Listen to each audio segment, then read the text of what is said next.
It's Thursday, it's 12:15 and we're live in Westminster.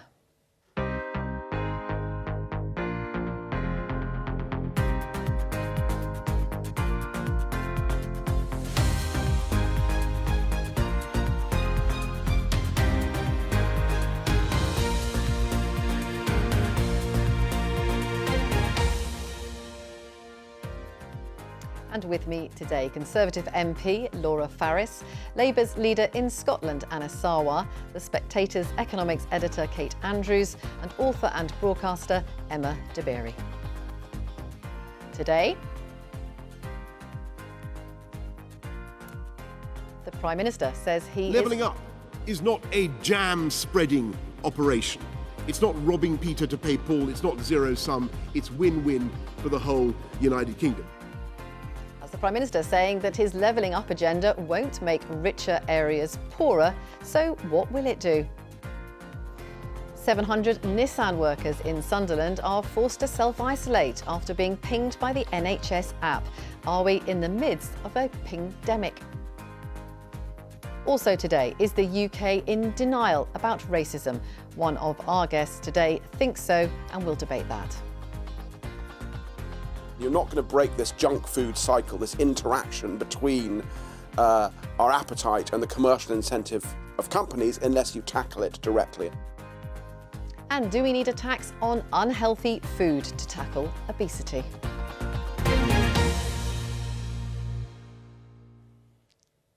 And let's start with that topic today. It's a pretty controversial one. People have lots of views about this, and it's all based around the National Food Strategy. Let's see how the Daily Mail has reported it today. It says, war on obese Britain, snack tax to fight fat crisis. Now, the idea is that Henry Dimbleby has been looking into what can be done. He says that we've got too much dependence on high fat, high sugar, high salt products, and something has to be done about it. He's saying that the cost of a Mars bar, if this tax was put onto the suppliers, would go up by from 65p to 74p. A box of Frosties would cost 87p more. There are lots of other products which would be affected by this as well. So let's start with all of that. And first of all, to you, Laura, do you think that this is a good idea? Well, I don't think we can deny that there is an obesity crisis in this country, and I don't think we can deny that it's going to take pretty unflinching measures to tackle it. I think it's always eye-catching when you sort of see favourite foods being listed as more expensive, and immediately it provokes a public reaction. But I think the truth is that if those foods were accepted, if that recommendation was accepted by the government, you'd get to a position where I think other producers would very quickly produce, less sugary, less unhealthy equivalents that would come on the market. And I think you'd see a competitive, product in this emerging very quickly. So I'm afraid to say I do think the government needs to consider very carefully this report, and it needs to take radical action to tackle the obesity crisis. Anas, do you think it's a good idea? Look, I think undoubtedly we have an obesity crisis, but you can't separate that from the fact we have a poverty crisis in this country. And rather than making unhealthy foods more expensive and therefore pushing more people into further poverty, what we should be looking at is how we make healthy food less expensive and how we put more money into low-income households' pockets so they're able to buy that healthy food. So I'm all in favour of looking at pricing and the role that pricing plays. For example, the sugar tax on drinks is one example of that. But let's not separate it from the wider poverty crisis. The cut in universal credit, that's not going to help. Getting more money into families' pockets and helping encourage healthy lifestyles, I think, is a more appropriate way of going forward. Kate, what do you make of it? I think it's a terrible idea. You look around the world where sugar taxes have been tried and they don't cut obesity. This report itself acknowledges that it thinks that this policy may cut between 15 to 40 calories consumed by an individual a day. It's not going to do anything to curb obesity. The reality is that the government is running out of money, it's running out of places to tax, and so campaigners who would like to control more lives, more adults' lives, who should be in a position to make their own free decisions, are now conveniently looking for areas to flag to the government that they can tax. And it's not obvious to me at all that this will actually curb obesity. It's really just a way of interfering in our lifestyles once again. Frankly, it's the nanny state gone mad. And Emma Dabiri, what do you think? Yeah, I would agree with the comments about poverty. You know, that's what the real issue is here, the huge poverty and the vast inequality that kind of characterises life in the UK today. I think. And Laura, just to come to you, the Prime Minister's just been asked about this, actually, at a speech he's been making. And he says that although it's doubtless a good idea, he says he's not attracted to the idea of extra taxes on hard-working people. This is never going to happen, is it? Well, I mean, the government has given itself 6 months to consider its response, and it will come back with a white paper. But I think if we're talking about poverty, we can't deny that when we look at obesity, that the higher rates of obesity are among those of the lowest income. And if we want to talk about health inequalities and we want to get into the terrain of meaningfully changing the outcomes of those who live in the poorest parts of our society, then tackling obesity is a part of that. And I do think that some pretty radical action is required. Otherwise, we will press on. I mean, extra taxes? I'm not going to kind of go as far as that, but with 2/3 of our adult population obese and seeing it increasingly through primary schools, I don't think we can sort of sit back and hope that it's a problem that will correct itself. And I do think it's going to require a strategy from the government, quite a direct strategy that will have an interventionist effect. And do you agree with that, Anas? I think the strategy and the... Anas first, we'll come to you in a second, Kate. Look, I agree it needs a strategy, but you can't separate different parts of government response from different impacts on communities. So you can't, on one hand, push further communities into poverty across the country. But what do you do then? Lots of people agree that is a problem with obesity. It has to be a package of measures. And the package of measures has to be, one, how you get more people back into work and well-paid work. How you support people, for example, through universal credit and through the welfare system to make sure they have got adequate support for their families. How do you allow people to make healthy choices? Evidence shows that if you put more money into low-income households' families, they do buy healthier products as a result. So how do you make healthier products more cheap rather than making unhealthy products more expensive and pushing people further into poverty? So yes, let's have an obesity strategy, but it can't be separate from every other government policy that we have. It's got to be rooted in the wider government strategy about how we create a fairer society, a more equal economy, fight those inequalities that exist in our society and bring poverty down. That should be our global mission in this country, to end child poverty, to end poverty in the round. And if you do that, you'll fight obesity head on at the same time. But the plan, as Henry Dimbleby has laid it out, is that the revenue raised would go so that GPs can actually prescribe fruit and vegetables. Look, I don't like the sound of prescribed fruit and vegetables as if fruit and vegetable is some kind of medicine that you really don't like to take because it tastes really bad. And I think a lot of children would agree all the rest of it. So we've got to actually make it more interesting for people to eat healthy foods rather than saying it tastes like some kind of horrible medicine, acid-like medicine that dentists like me wouldn't be happy about. Emma, I think you wanted to come in on that.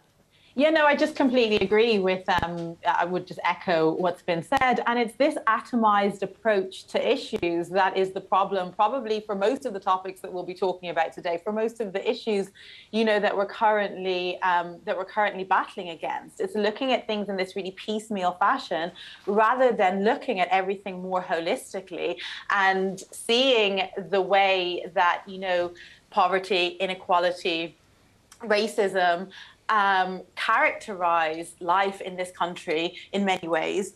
And by tackling the root causes, we will successfully possibly be able to address these various issues rather than looking at them in this very atomized way, you know, focusing just on taxing unhealthy foods. Things have to be looked at in a far more, from a far more holistic perspective. Now, Kate, you talked about the nanny state a bit earlier. Let's just have a look at the front page of the Spectator, your publication.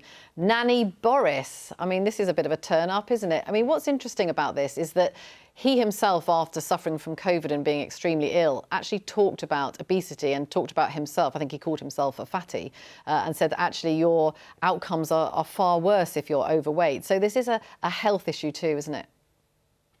Of course, it's a health issue. It's also a real change of heart from the Prime Minister, who spent years making a ferocious defense of liberty, who rejected ID cards and yet is now bringing in vaccine passports, who rejected the nanny state and is now signing off all kinds of legislation to interfere in grown adult lives.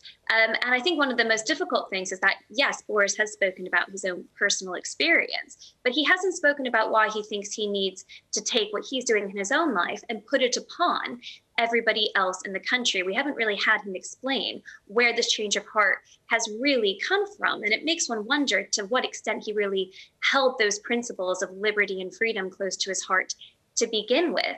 And I agree with Emma and others that we have to look at this holistically. But when it comes to the specific policy of putting taxes on sugary and salty food, it is a policy that has been tried in other parts of the world, and it does not work to curb obesity. So yes, let's talk about things holistically, but let's also reject bad policy. Let's not start from the premise that this is going to work here when it didn't work in other places. Let's start from better premises that are actually rooted in some evidence to try to make people, enable people, if they so choose, to live happier and healthier lives. I think we can see a lukewarm welcome there to that policy proposal. Now, let's move on to something else. Levelling up. The Prime Minister has been making a speech this morning in the last hour or so in Coventry, and he's been talking about the problem that he thinks levelling up could solve. Governments have created a sort of Matthew effect. To him that hath shall be given. So you end up investing in areas where house prices are already high, where transport is already congested, and by turbocharging those areas, especially in London and the South East, you drive prices even higher and you force more and more people to move to the same expensive areas. Now, there has been some concern, I think maybe you could say, amongst maybe a few Conservatives, particularly in the South. This is how the Daily Telegraph has reported this, saying levelling up will not drag the South down, pledges Johnson, saying that really he's trying to reassure Conservatives, some of whom are pretty shocked by that defeat in Chesham and Amersham by-election at the hands of the Liberal Democrats last month, trying to reassure them that levelling up one area doesn't mean that another one is levelled down. And Laura, your constituency is relatively close to there. Are you concerned about that money might be diverted to other parts of England?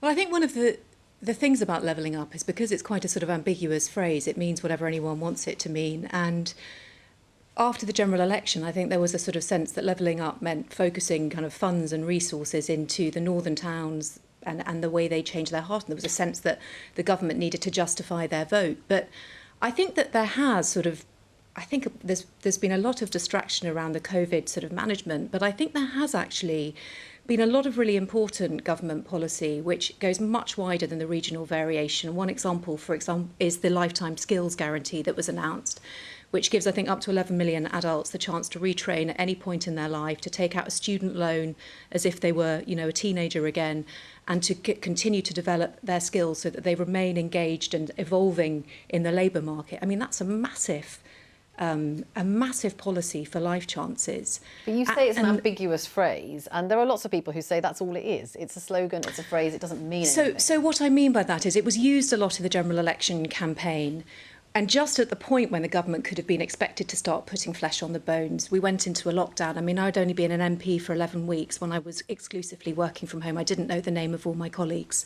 And then I think it is fair to say that the vast majority of the last 18 months has been talking about something else. So this was the Prime Minister's first opportunity to put some meat on the bones. And he said things that we already knew, but they're still stark, Vicky. It is still stark to hear that a pupil premium kid in London has double the chance of ending up at university as a child in receipt of pupil premium anywhere else in the country. We do know the problems, though. I mean, this is not new. We've heard this an awful lot. And I think the issue now is that it's still not entirely clear what the Prime Minister is going to do about it. I mean, his speech today was a little bit unfocused. I mean, he raised a lot of the issues.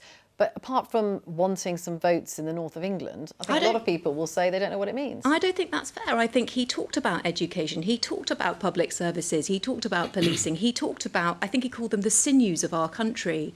And he doesn't just mean the high spend sort of infrastructure projects that get all the headlines. He talked about gigabit, and we all know it sounds like a small thing to say, but it's true. A year and a half ago, none of us had a Zoom meeting. Now we have them every day of our lives, and we know that technology will evolve. But it does have serious ramifications for what the future of some towns and areas that had previously been disconnected could look like. It does change how people can live in those places, what their professional opportunities might look like. It does take some of the fundamental injustices that have plagued regional inequality.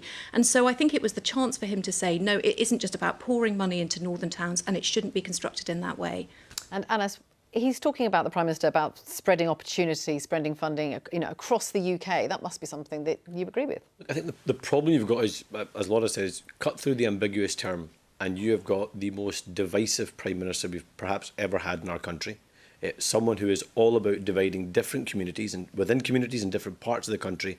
He says he wants to unite them and keep the United Kingdom united. Let's look at his record. He is not an all of us Prime Minister, he's an us and them Prime Minister. And sadly, we've got an us versus them First Minister in Scotland as well. And it's all about fighting cultural wars, dividing individual communities to try and build up an electoral coalition to stay in power rather than genuinely transforming our country. If he really... let's just stick to the levelling up agenda. If he really wants to make levelling up work, then he's got to recognise that we had structural inequalities leading up to the pandemic. They have been exacerbated by the pandemic, and the real levelling up should be pushing power and resource out from Westminster to the nations and regions of the UK. That includes to Scotland, but within Scotland, from Holyrood out to the to the regions of Scotland, particularly the city regions, and therefore back that up with financial resource, back that up with support, not rhetoric, and not trying to divide communities, which is what this Prime Minister does every single day. Well, I just wanted to come back and I understand why Anas wants to kind of push against the Conservative Party, but I think if you're going to make the sort of suggestion that the Prime Minister or that the government is divisive, then you still have to explain the 2019 general election result, which saw,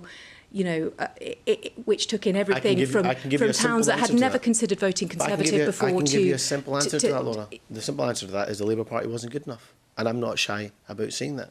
That doesn't mean the Prime Minister's not divisive. That doesn't mean he's not pulling people apart. We're going to have a debate about racism later. Seats that have never ever voted. What does Labour do about that? What does Labour do about that? Keir Starmer is starting a tour of the United Kingdom, a summer tour. What's he going to do about it? What advice have you given to him? Well, simply, directly, I said this to Keir Starmer this week, is directly, Labour cannot win an election, and it's not right to do anyway, by having our own version of an us versus them, not making half of the population angry with another half of the population in order to gain electoral success. The only route back is that we challenge head-on the us versus them politics. We challenge head-on this idea that you've got to divide communities in order to get ahead, how we bring our country together and have an all of us, so we confront the challenges like poverty, which you spoke about before, so we can confront the structural deficiencies that we see right across our UK. The fact that it's not just Glasgow and Edinburgh, but also Cardiff, Liverpool, Birmingham, Manchester, parts of London that feel disconnected from the UK government, feel disconnected from Boris Johnson and the Tories. That is truly what leadership is about.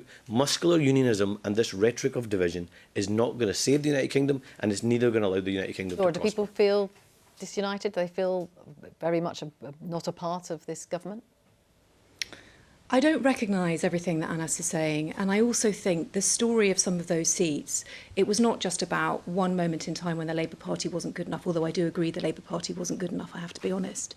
It was the beginning of, I think, a slow change that had been developing over decades, not just, a blast sort of event.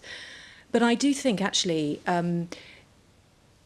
I think we've sort of been reasonably united in our approach to the last 18 months as a nation, but we've been in kind of combat mode because we've gone through this process of living like hermits to try and tackle an unknown threat, and then we've gone through the vaccination process. I think it was absolutely right that this was the moment when the Prime Minister had to put flesh on the bones, because this is the moment when his domestic agenda starts to become a reality. Let's pick that up with Kate. Let's pick that up with Kate. Have you managed to learn anything today about what levelling up means? I learned that Boris Johnson is more defensive, I think, about this strategy, and perhaps realizing that he's going to need to pad it out eventually. But no, I wouldn't say I learned much today. In fact, I probably became slightly more confused.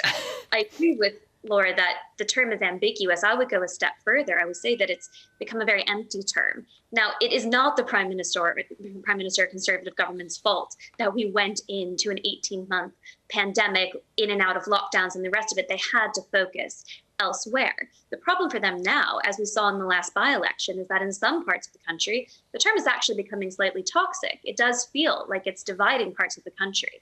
And I felt today the Prime Minister was defensive, trying to suggest that levelling up will mean something to everyone. But he ended up contradicting other parts of his policy. He said that he wants to encourage investment to the UK.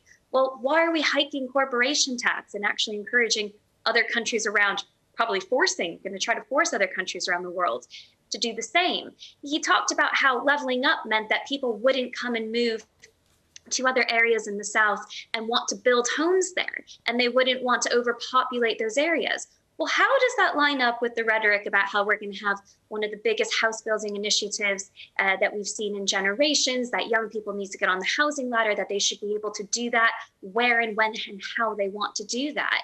It really felt at moments like he was contradicting other parts of his public policy. And this is the difficult thing when you come up with a slogan that works very well in elections, but doesn't have a lot of meat on the bones. You end up trying to please everybody. And Boris Johnson, in many ways, I think, is a people pleaser. But in a speech like this, it becomes very clear where those contradictions are. So I must say, he's going to have to really figure out what the public policy is.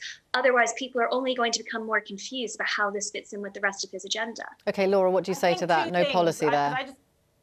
Oh, sorry, I don't want to interrupt, I think. OK, Emma, what were you saying? Yeah, I would just like to make a little contribution to this whole levelling up debate. I don't think it can be had outside of the context that we have a decade of Tory austerity that has resulted in, council budgets being cut by 15 billion. So that context, needs to be centred, 15 billion pounds in cuts.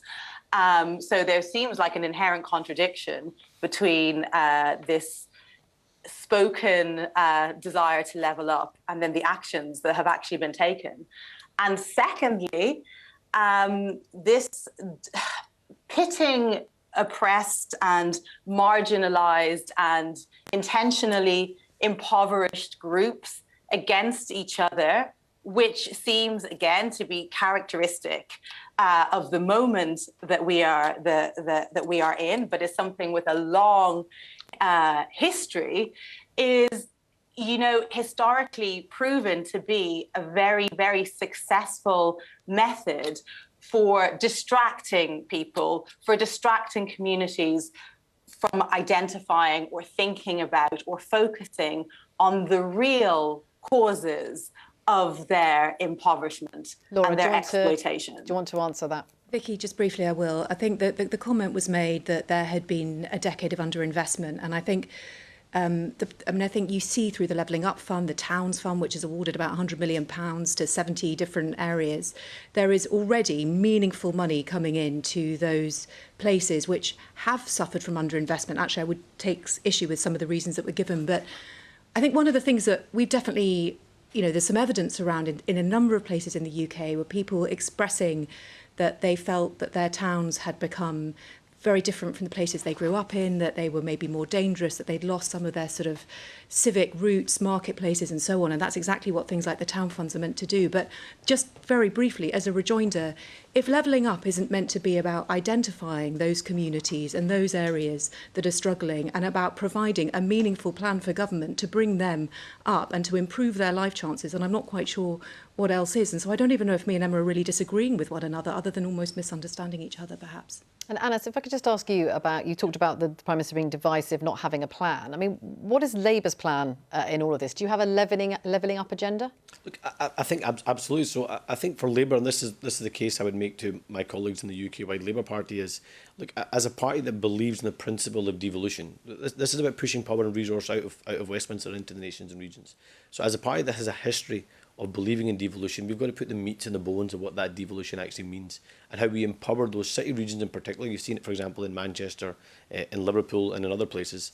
Actually put economic resources in there, because the reality is we aren't going to get, we've heard a lot about a recovery and making a recovery work in terms of build back better and quotes like that are used. The reality is you're only going to have a recovery that works for everyone if you recognise that different solutions are going to be needed in different parts of the country. So different solutions in Scotland, for example, from different solutions in Wales, and different solutions in those regional metro areas. So let's push power out, let's push resource out, let's make tackling poverty the central mission around that, because if you put tackling poverty as your central mission, that means reshaping your economy. It means investing in the economies of the future, for example, the green economy, investing in well-paid, meaningful jobs, and also putting money in people's pockets so they can make better choices in their lives. OK. Thank you very much. Now let's move on to COVID, and let's take a look at the front page of the FT today. Businesses sapped by staff shortages as COVID app orders workers home. Up to 20% of staff absent. Factory shops and the NHS are being hit, it says. And I think we all know from our own circle of friends and colleagues that this is happening an awful lot. Not just, of course, people who have got COVID themselves, but being contacted by the app, come into contact with people. And our colleague Lewis Goodall here has tweeted some numbers to put it into context, saying that over 420,000 people were pinged in England by the Test and Trace app in the week ending July the 7th. That's up 46% and the greatest number since January. Now, Kate, this is obviously proving incredibly disruptive. We've heard about the Nissan factory. We've got, of course, lots of NHS staff, lots of public services struggling, and the hospitality sector with lots of cafes, restaurants not even able to open. What is the answer to this?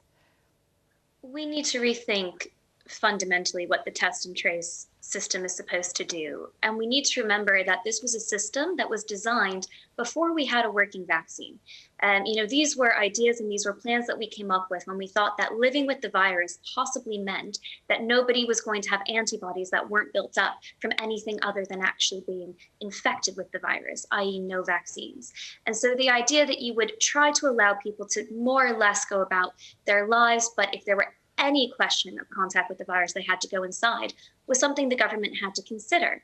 But now, of course, we have this incredible success story. We have multiple working vaccines that have a higher efficacy than most people dreamed we would actually find last year. It means that people are significantly safer, and it means that we can consider, I think, going back to the way that we once lived in a far more excited way, and in a way that isn't going to put so many lives at risk.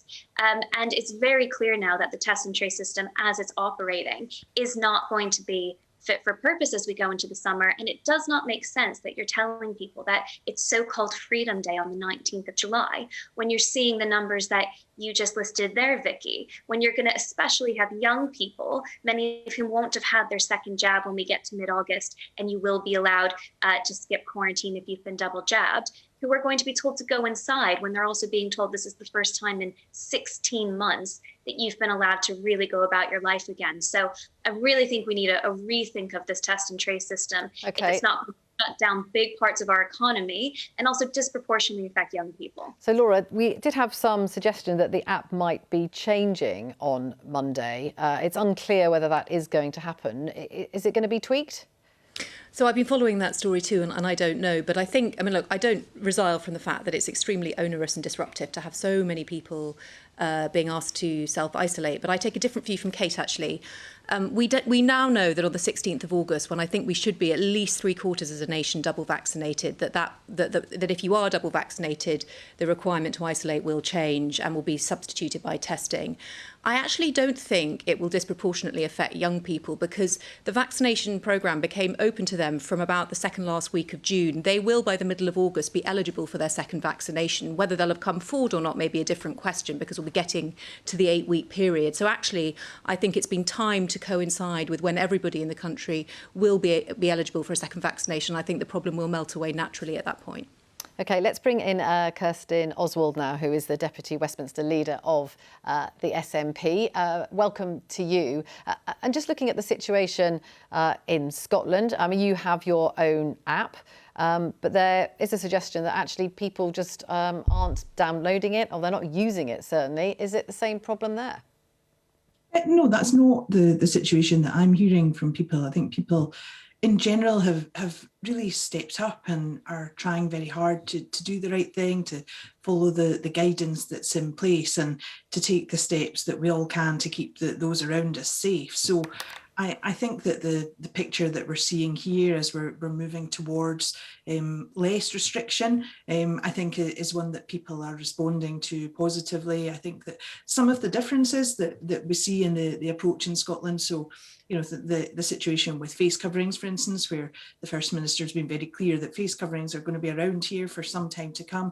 I think that's something that people welcome, and that more cautious approach and the clarity on that, because I think that with the best will in the world, there's been a bit of a lack of clarity regarding face coverings in terms of the UK government approach. Kirsten, can I just to get back to just get back to the app for a second, because this was a BBC Scotland story saying that less than half of COVID app downloads are active. So people have downloaded it, but it's not active. So it's not working. I think that people are actually using the app, and I think that the data bears that out. If you look at the data for the test and protect element as well, and the Scottish Government has invested significantly further in that, and I think all of these things do matter. So there's a number of things that we all can do and that we all should do, whether that is making sure that our apps are downloaded and active, as you say, making sure that we do get vaccinated. If you've not been vaccinated, then please take steps to go and do that.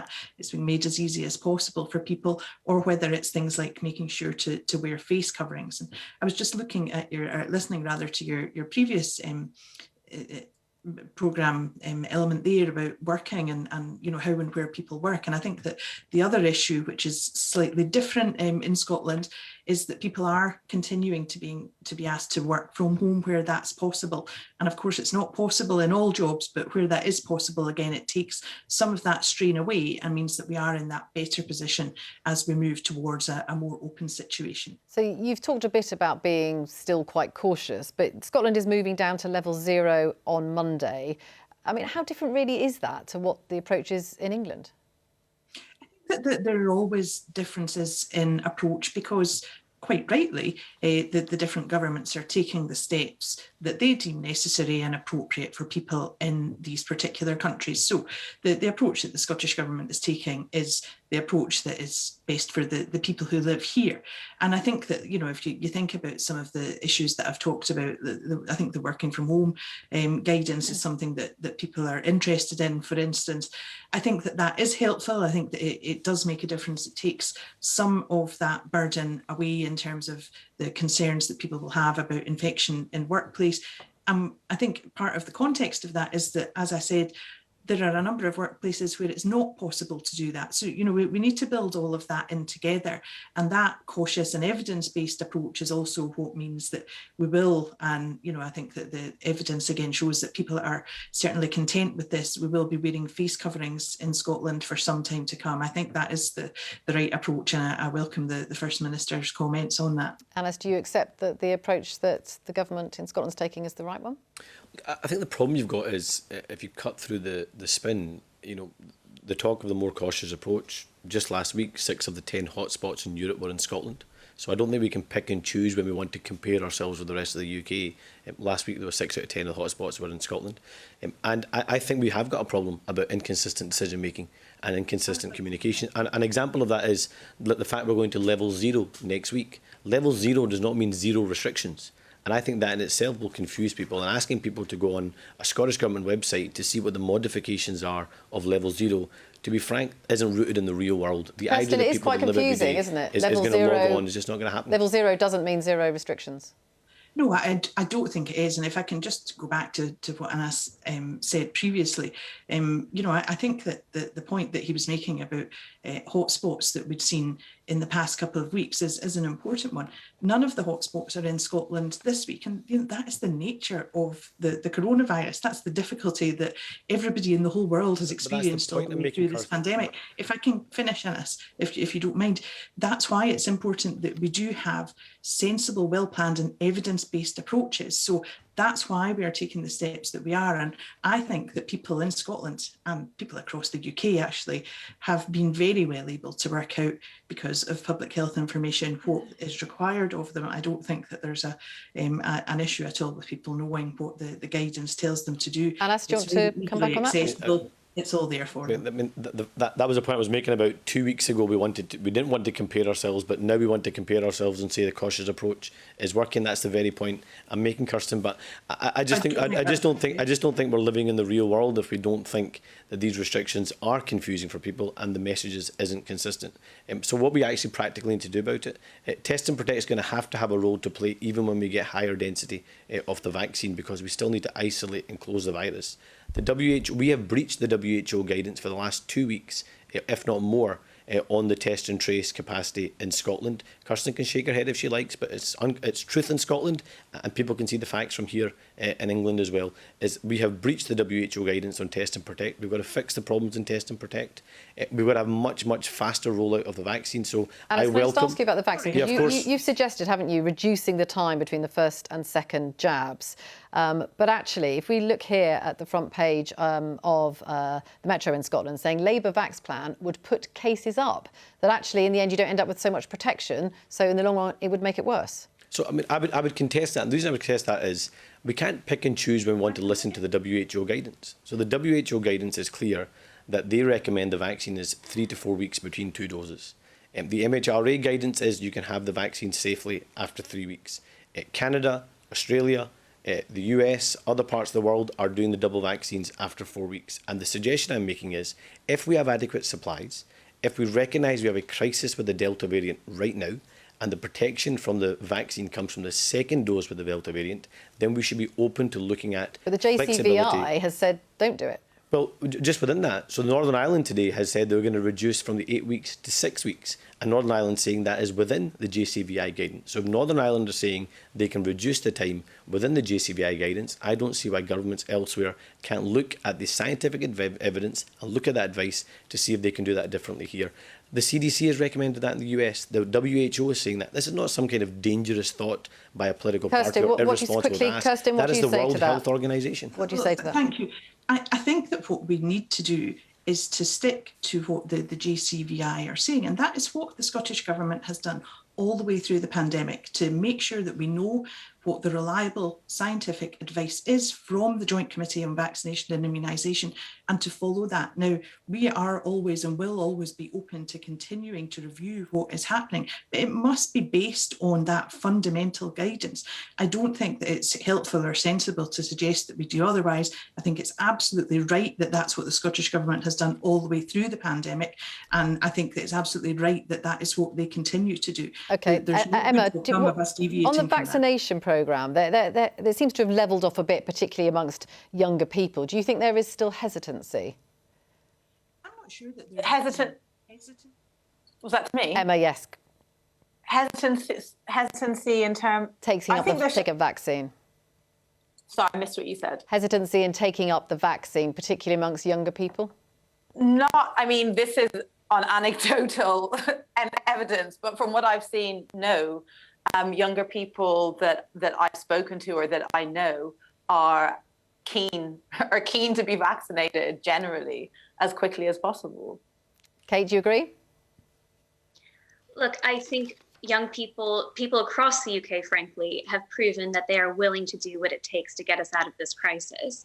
The UK ranks at the top of the list of countries worldwide that wants to take its vaccine. But I think Anas is completely correct. We need to be getting jabs into arms, and those who want to come forward slightly earlier to get their second jab should be widely encouraged to do so. It is ridiculous to pretend that the scientific advice isn't there. If we look at other developed Western countries and the way that they're delivering this vaccine, between roughly 3 to 12 weeks seems like a very safe and very good time to get your second jab. And if people want to come forward at week 4 to do so, we should encourage them. Then we can go back around, target the people who have not been getting their jabs, and hopefully help to encourage and educate them as to why they should. OK, well, we're out of time on this one, but thank you very much to Kirsten for joining us. Let's move on now to discuss really what has been the story of the week following, of course, a football match.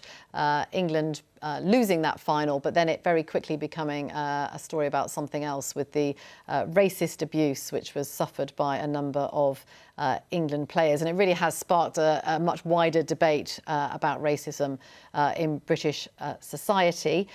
Let's look here at the headline in the Times. And this was from the chief of MI5 saying Britain must shoulder the blame for racist trolls, and saying you can't just dismiss this as a problem coming from overseas accounts. Emma, you've written about this extensively. What have you made about the whole conversation this week? Not really just about taking the knee, but broaden it out to more broadly in British society.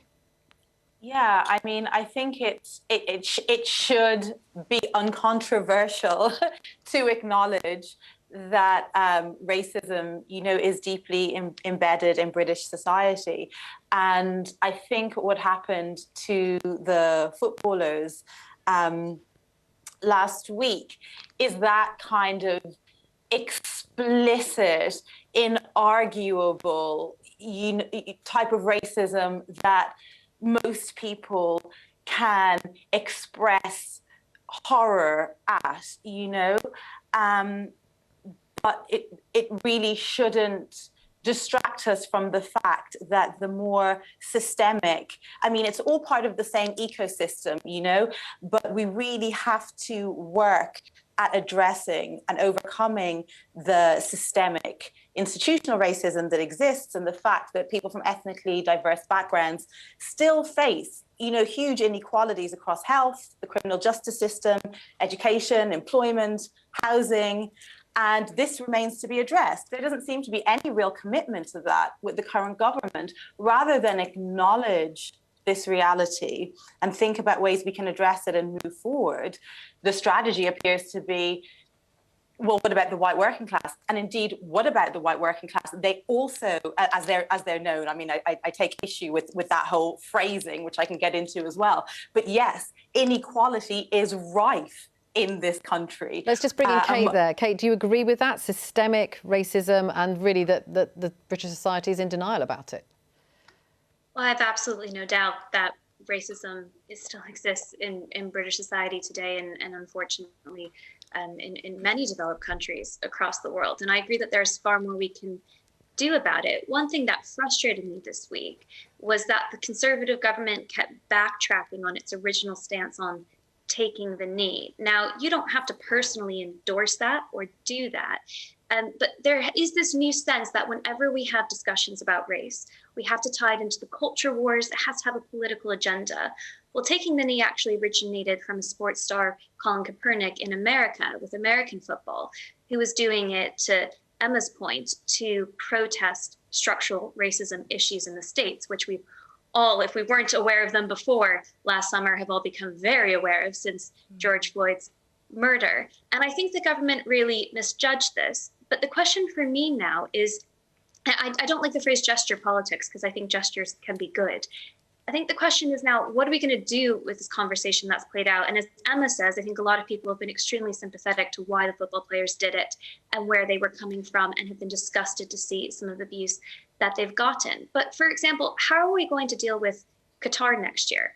The fact that our football players are going to be playing on what is essentially a grave site. Sorry, Kate, just quickly, Laura, the government's misjudged this. Can I just come back? I want to just pick up on something that Emma said about the ugly explosion on Sunday night being something that no one would disagree with as a site of sort of obvious racism. And often racism is much more subtle than that. I'm just going to answer. I spent 12 years as a discrimination lawyer before I became an MP, and I was counsel to the Equality and Human Rights Commission. And in the extent that I dealt with cases in court on race, I thought the combination of the Equality Act and its legacy legislation, the Race Relations Act, had led to great strides in employment and in education and in some service delivery. But I do think that racism lingers in our society. I think it's prevalent in some aspects of public life, sport being a particularly stark example, but I think there is a sort of grey zone. And I want to also agree with Kate. We're running out of time. Anas, one very quick thought from you, and then back to Anna. We can't separate our politics, our political discourse, our political language and narrative from the racism that exists in our societies. If you have us versus them cultures, if you pit communities against each other, if you have the spread of poverty and inequality, you're going to have injustice and racism as a result, as well as sexism and other forms of prejudice and hate as well. So let's change our political discourse and not just have politicians tweeting when there's a trending hashtag, but actually taking the meaningful action so we can change our society. Emma, last word, 15 seconds. Yeah, absolutely. I think pitting different exploited groups against each other has been a really successful tool for mobilizing people against, voting and behaving in their own best interest. And the whole thing of pitting the white working class against minorities is something that we need to be very, very mindful of. We have to leave it there, Emma. Thank you very much, and thanks to all my guests.